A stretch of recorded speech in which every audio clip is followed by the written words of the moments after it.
15 अगस्त तिरंगे की लहर, देशभक्ति के गाने, लाल किले से प्रधानमंत्री का भाषण। लेकिन जरा सोचिए, क्या हम आज सच में आज़ाद हैं या फिर हमने बस हुकूमत का चेहरा बदला है और तरीके वही हैं जो अंग्रेज छोड़ गए थे।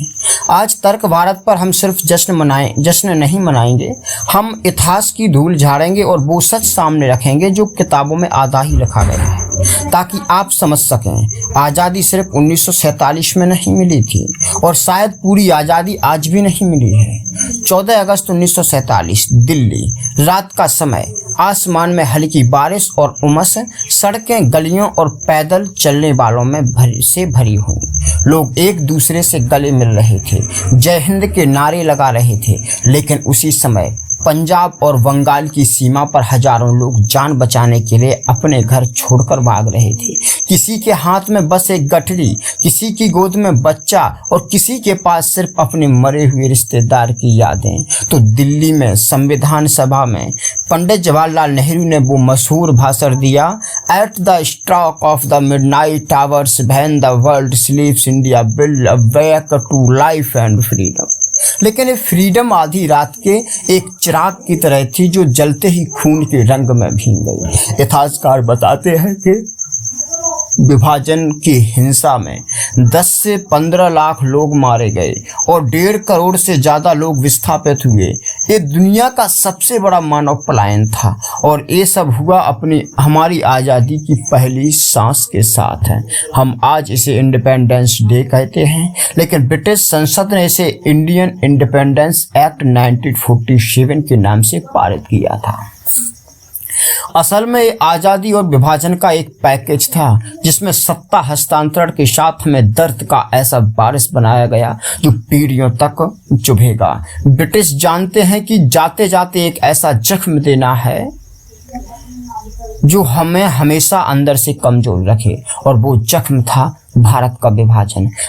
कांग्रेस और मुस्लिम लीग के बीच सालों से चल रही खींचतान को उन्होंने आखिरी चाल में अपने पक्ष में मोड़ दिया। नतीजा 2 देश 2 झंडे और 2 ऐसी जनता जो पहले पड़ोसी थी अब दुश्मन बना दी गई। आज हम लाल किले पर झंडा देखते हैं, सेल्फी लेते हैं, इंस्टाग्राम पर पोस्ट डालते हैं, हैशटैग इंडिपेंडेंस डे। लेकिन 1947 में उस 15 अगस्त को देश के बड़े हिस्से में लोग इंस्टाग्राम के फिल्टर नहीं बल्कि मौत और विस्थापन के असली रंग देख रहे थे। उस रात के जश्न में मिठाई भी थी और मातम भी। दिल्ली में लोग ढोल नगाड़ों के साथ सड़कों पर थे, लेकिन लाहौर, कराची, ढाका और अमृतसर के कई इलाकों में सन्नाटा और चीखें थी। दिलचस्प बात यह है कि 15 अगस्त को गांधी जी दिल्ली में नहीं थे, वो नोआखली यानी आज का जो बांग्लादेश है वहाँ पर थे दंगों को शांत कराने के लिए। उन्होंने कहा था कि मुझे आज़ादी का उत्सव नहीं, शांति चाहिए। ये बयान हमें सोचने पर मजबूर करता है। शायद आज़ादी सिर्फ कागज पर आई थी, ज़मीन पर नहीं। किताबों में आपको पढ़ाया जाता है कि 15 अगस्त 1947 को भारत स्वतंत्र हुआ, लेकिन ये तारीख कैसे चुनी गई ये बहुत कम लोग जानते हैं। लॉर्ड माउंटबेटन जो उस समय भारत के आखिरी वायसराय थे, उन्होंने खुद कहा कि मैंने 15 अगस्त इसलिए चुना क्योंकि वर्ल्ड वार सेकेंड में जापान के सामने ब्रिटिश की विजय इसी दिन हुई थी। यानी आज़ादी का दिन भी हमें हमारी जीत के बजाय उनकी जीत की याद में मिला। एक और चौंकाने वाली बात, पाकिस्तान ने अपना पहला स्वतंत्रता दिवस 15 अगस्त 1947 को मनाया था, लेकिन बाद में उन्होंने तारीख बदलकर 14 अगस्त कर दी। कारण क्या था? 14 अगस्त को कराची में पाकिस्तान के पहले गवर्नर जनरल के रूप में जिन्ना की शपथ हुई थी और वो चाहते थे कि ये दिन उनके नाम से जुड़ा रहे। इतिहास की यह चालाकी शायद ही किसी स्कूल की किताब में पढ़ाई जाती है। हमारा तिरंगा, जिसका हर रंग, हर धागा बलिदान और एकता का प्रतीक है, 22 जुलाई 1947 को संविधान सभा ने आधिकारिक रूप से इसको अपनाया था। इसे पिंगली वेंकैया ने डिजाइन किया और अशोक चक्र बाद में इसमें जोड़ा गया था। लेकिन 15 अगस्त 1947 को जब पहली बार लाल किले पर एक तिरंगा फहराया गया तो दिल्ली में हजारों लोग रो पड़े, क्योंकि उन्होंने इसे सिर्फ एक कपड़ा नहीं बल्कि अपनी की शहादत का लहराता सबूत माना। दिल्ली में उस दिन ढोल नगाड़े थे, मिठाई के डिब्बे थे, लेकिन पंजाब और बंगाल के हजारों गांवों में मातम था। किसी के घर का बेटा सीमा पार कर गया, किसी की बेटी रास्ते में लापता हो गई और हजारों परिवारों के पास ना देश बचा था न घर। ये था 15 अगस्त, एक तरफ खुशी का सैलाब, दूसरी तरफ खून और आंसुओं की वार। महात्मा गांधी ने साफ कहा था कि मुझे आज़ादी का उत्सव नहीं, शांति चाहिए। वो जानते थे कि ये आज़ादी एक ऐसे समझौते का नतीजा है जिसमें जनता की कीमत बहुत ज़्यादा चुकानी पड़ी है। वो 9 आखिरी में दंगे को रोकने में जुटे रहे, जबकि दिल्ली में सत्ता हस्तांतरण का भव्य मंच सजाया गया। एक दिलचस्प लेकिन अनसुना तथ्य, 15 अगस्त 1947 को लंदन में भारतीय उच्चायोग पर तिरंगा फहराया गया। एक विदेशी जमीन पर भारत का पहला स्वतंत्रता दिवस समारोह था।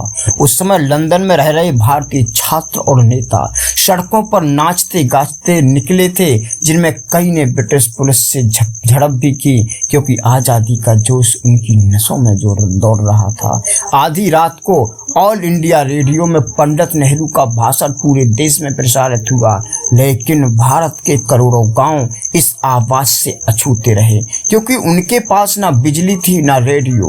उन तक आज़ादी की खबर अखबारों या यात्रियों के जरिए कई दिनों बाद पहुंची। सोचिए, हम जिस दिन को मिडनाइट फ्रीडम कहते हैं, उस दिन देश का बड़ा हिस्सा अंधेरे में और एक प्रकार से अनजान था। शायद आपको पता ना हो, 15 अगस्त 1947 को भी दिल्ली और कई बड़े शहरों में ब्रिटिश सेना मौजूद थी। हालांकि उनका काम नियंत्रण बनाए रखना था, लेकिन ये इस बात का सबूत है कि सत्ता हस्तांतरण पूरी तरह एक चाबी बदलने जैसा था, ना कि किसी युद्ध में जीती गई पूर्ण आज़ादी।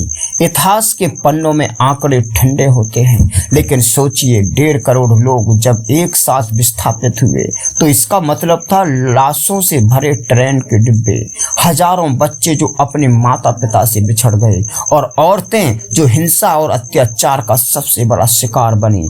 ये सब हमारी फ्रीडम मिडनाइट की सच्चाई थी। 15 अगस्त 1947 को देश को वो वादे किए गए थे, गरीबी हटाने के, हर बच्चे को शिक्षा देने के, हर नागरिक को समान अवसर देने के, वो कितने पूरे हुए?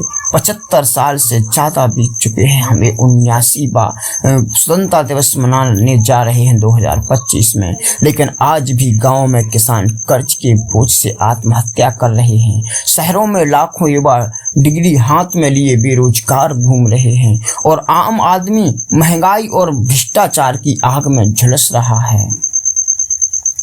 हमने सिर्फ गोरे साहब की जगह काले साहब बिठा दिए। ब्रिटिश राज्य में जो कानून जनता को दबाने के लिए बनाए गए थे, जैसे आईपीसी की कई धारा, पुलिस एक्ट, और वो आज भी लागू हैं, बस अब उनका इस्तेमाल हमारी ही सरकारें कर रही हैं। सोचिए, असली आज़ादी तब होती जब हम सिर्फ झंडा नहीं बल्कि सिस्टम भी बदल देते। आज़ादी के बाद राजनीति सेवा से सबसे ज़्यादा सत्ता का खेल बन गया है।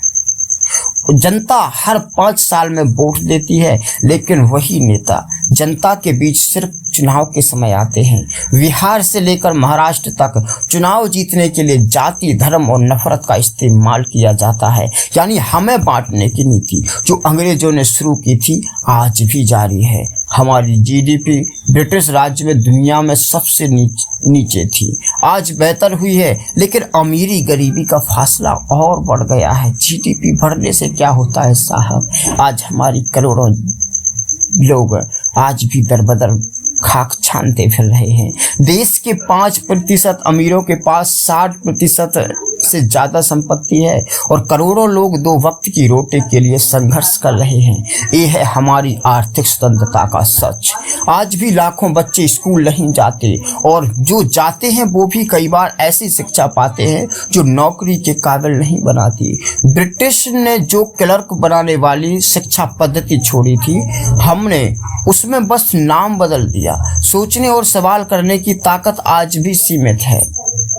भगत सिंह ने कहा था, क्रांति की तलवार विचारों की शार्पनिंग से तेज होती है। उनका सपना सिर्फ अंग्रेज भगाना नहीं था, बल्कि एक ऐसा भारत बनाना था जहां हर इंसान बराबर हो, हर नागरिक को इज्जत और हक मिले। लेकिन आज हम खुद से पूछें, क्या हम उनके सपनों के करीब पहुंचे हैं? बिल्कुल नहीं। इतिहास गवाह है, कोई भी सत्ता जनता से बड़ी नहीं होती। असली आज़ादी तब आएगी जब हम नेता को भगवान मानना छोड़ देंगे और उन्हें जवाबदेह बनाएंगे, जाति और धर्म के नाम पर बंटने से इनकार करेंगे, अपने अधिकार और कर्तव्य दोनों समझेंगे, भ्रष्टाचार और अन्याय के खिलाफ आवाज उठाएंगे, चाहे सामने कोई भी हो। 15 अगस्त का मतलब सिर्फ तिरंगा फहराना और मिठाई बांटना नहीं है। ये दिन हमें याद दिलाता है कि आज़ादी एक बार मिली चीज नहीं है, ये हर पीढ़ी को फिर से जीतनी पड़ती है। हमारे दादा पिता ने हमें अंग्रेजों से मुक्त कराया। हम अपनी जिम्मेदारी है, ये हमारी जिम्मेदारी है कि हम अपने देश को भ्रष्टाचार, बेरोजगारी और नफरत की जंजीरों से आज़ाद कराएं। तो आज जब आप तिरंगे के सामने खड़े हों, बस कसम खाइए कि हम सिर्फ दर्शक नहीं रहेंगे, हम बदलाव के सिपाही बनेंगे, क्योंकि तिरंगे की असली इज्जत तब होगी जब इसके नीचे हर नागरिक खुद को सशक्त और स्वतंत्र महसूस करेगा। जय हिंद, जय भारत।